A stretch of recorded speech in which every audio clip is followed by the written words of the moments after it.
po mga katrops, good morning po. Bali ngayong araw na to ay magpapagawa po tayo ng hanging bed sa ating kwarto. Kaya ngayon ay bibili na po tayo ng materyales mga katrops.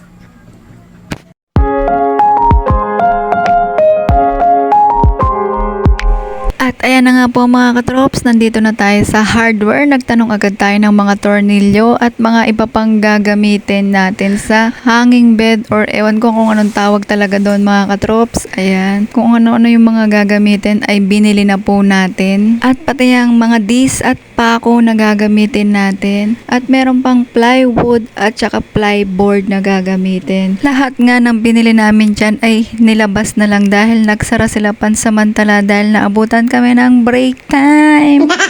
Kaya ayan, sabi namin ilabas na lang habang kumukuha si Popsi tricycle kung saan ikakarga yung mga pinamili namin. Yan po mga katropa, sobrang init at pawis. Sinihintay ko yung iba lumabas dito dahil nasaraduhan kami. Dahil may hinihintay pa akong ibang materyales na hindi pa nalabas at saka yung pinaka-resibo ko, hihintayin ko na lang dito. At ayan na nga yung tricycle na inarkila namin na magkakarga ng mga materyales. Kaya ayan, nilagay na nila sa tricycle yung mga plywood at plyboard. Pagkakasyahin nila dyan ang mga materyales. Nice! Bigla ngang umambon dyan habang nagkakarga sila.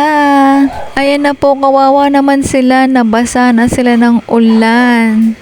At ayan, nang natapos na nilang itali lahat, buti na lang mahina pa yung ulan. Bigla namang umaraw banda rito mga katrops.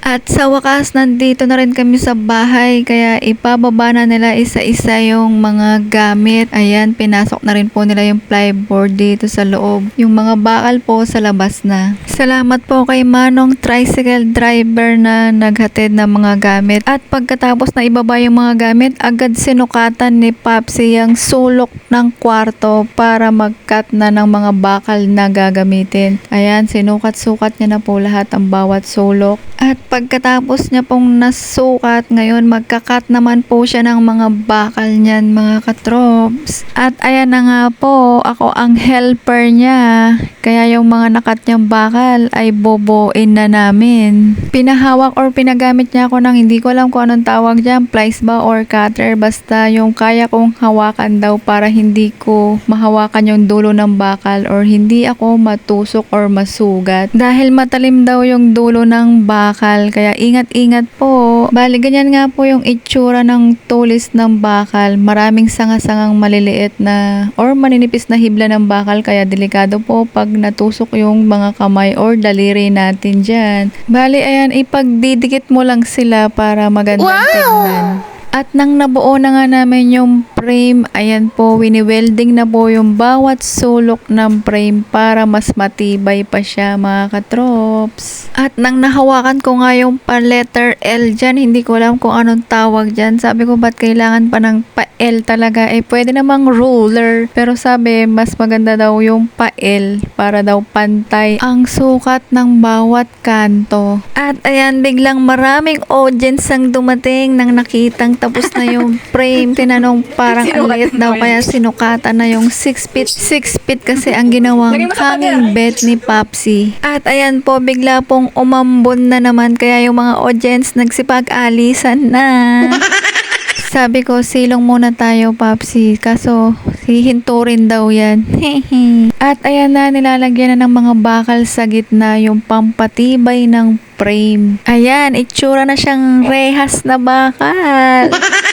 At ayan na nga po, medyo dumidilim na or gumagabi na pero pilit pa rin tinatapos ang frame natin. Kaya nire-rebet na lang ni Popsi. Sabi nga pala ni Popsi, pag manipis na bakal, gamitan na lang ng rebet para daw mas matibay kaysa sa welding. Ang welding kasi nas natutunaw niya. At ayan na nga po, ikakabit na natin yung frame para sa hanging bed natin mga katrops. Natatawa na nga po ako dyan kasi ang liwanag ng nakikita ko dahil sa pumbunan ni Popsi. At nang nakabit na nga yung frame, ayan, pinaghihigpitan na namin yung mga tornilyo dyan. Tulong-tulong na kami sa paghihigpit ng mga tornilyo dyan para mabilis matapos. Pagkatapos po namin hinigpitan lahat ng mga tornilyo, ngayon lalagyan na naman ng pampatibay pa ni Papsi sa ilalim. At dito naman sa baba, ayan, ina-arrange yung mga gagamitin para mabilis damputin kung alin ang gagamitin. Tornilyo ba o ribet? At ayan na nga, sinubukan ko na kung matibay. Ayan, kaya na akong buhatin. At ngayon naman, ilalagay na ni Papsi yung harang dyan na bakal para in case pag natutulog na, hindi mahuhulog pag malikot matulog.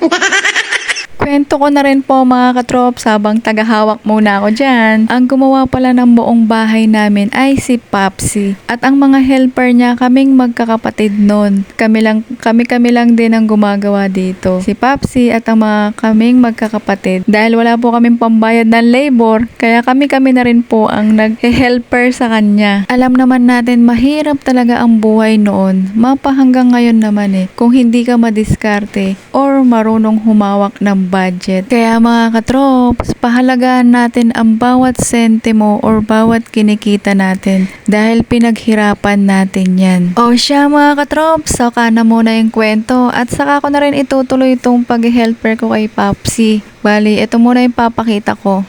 Ayan po yung mga natanggalan ng gamit. Ayan mga katrops, bali, ito yung haalisin mo rin yung papag na yan. Yan, haalisin yung mga katrop. Kasi ito po yung mga gamit na nilabas. Ayan. Tignan nyo naman ang gulo. Yan.